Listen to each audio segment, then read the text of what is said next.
Песня «Ярек» — это я написала Фаузие.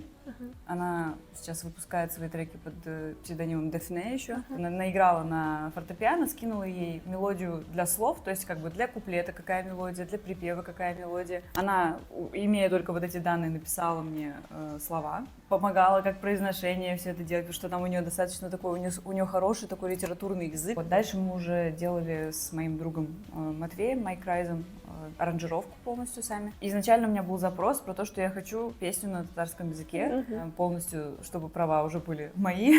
И хотелось прям, чтобы это было про любовь такую хорошую, которую вот как в детстве, когда ты представляешь себе вот что-то такое наивное. Сложно ли петь на татарском языке? Ну, конечно, да, есть определенные сложности. Я когда Тиме Сенди Кузлярем записывала, надо мной Гульназ дышать смеялась, когда я вживую, короче, пропевала строчки. Она такая смеется, я говорю, что ты смеешься, скажи мне, что я неправильно говорю. Она такая говорит, ну ты говоришь тык, тык, надо тык, типа нежно надо, ты отпусти эту букву, говорит. Вот, и мне очень нравится, как на самом деле люди, которые хорошо разговаривают на татарском языке, как они пытаются меня поправить всегда, потому что они это так с любовью делают на самом деле. Я так радуюсь, что люди вот сохраняют свой язык, это прям супер ценно. Спасибо большое за интервью. У нас в гостях была Беку. Всем пока-пока.